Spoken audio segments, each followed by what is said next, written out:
শারদ উৎসব উপলক্ষে পুজো কমিটিগুলিকে নিয়ে বৈঠক করল দক্ষিণ দিনাজপুরের গঙ্গারামপুর পুলিশ প্রশাসন। রবিবার গঙ্গারামপুরের দেবীকোট ভবনে অনুষ্ঠিত হয় এদিনের এই প্রশাসনিক বৈঠক। এদিনের এই বৈঠক থেকে পুজো উদ্যোক্তারা কিভাবে বিভিন্ন দপ্তর থেকে পুজোর অনুমতি পাবে সেই সমস্ত বিষয় নিয়ে আলোচনা করা হয়। সেই সঙ্গে পুজো করার ক্ষেত্রে কি কি গাইডলাইন রয়েছে তা তুলে ধরা হয় পুজো উদ্যোক্তাদের কাছে। সেই সঙ্গে ডিজে ও পটকা ফাটানো থেকে পুজো উদ্যোক্তাদের সতর্ক করেন প্রশাসনিক কর্মকর্তারা। রবিবার গঙ্গারামপুর দেবীকোট ভবনে আয়োজিত বৈঠকে উপস্থিত ছিলেন অতিরিক্ত পুলিশ সুপার ইন্দ্রজিৎ সরকার, ডিএসপি ট্রাফিক বিল্লমঙ্গল সাহা, মহকুমা পুলিশ আধিকারিক দীপাঞ্জন ভট্টাচার্য, পৌরসভা চেয়ারম্যান প্রশান্ত মিত্র, আইসি শান্তনু মিত্র সহ অন্যান্যরা।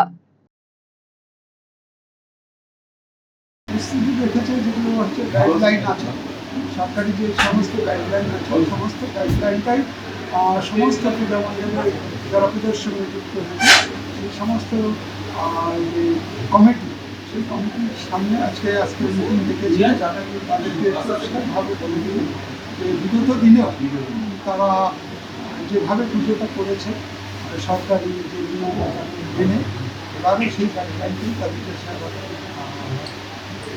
সেখানে তুলে ধরেছে। সেই গাইডলাইন মোতাবেক যাতে তারা পূজাটা করে, যাতে কোনো মানুষ কোনো অসুবিধার মধ্যে না পড়ে, সরকারি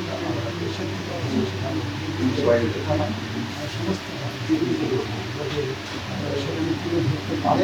ব্রেকিং নিউজ আজকের বড় খবর চলে এসেছে পশ্চিম বাংলার কলকাতা থেকে। খোসলা ইলেকট্রনিক্স হয়ে গেছে পশ্চিমবঙ্গের লিডিং রিটেল চেইন। একমাত্র খোসলা ইলেকট্রনিক্স এ পাবেন সেরা কাস্টমার সার্ভিস, সেরা দাম আর সেরা ইলেকট্রনিক্স প্রোডাক্ট ডিসপ্লে। আপনিও গিয়ে নিজে অভিজ্ঞতা করুন খোসলা ইলেকট্রনিক্সে। খোসলা ইলেকট্রনিক প্রাইভেট লিমিটেড, ঠিকানা মোহনবাটি বাজার, রায়গঞ্জ, রায়গঞ্জ জেলা আদালতের বিপরীতে।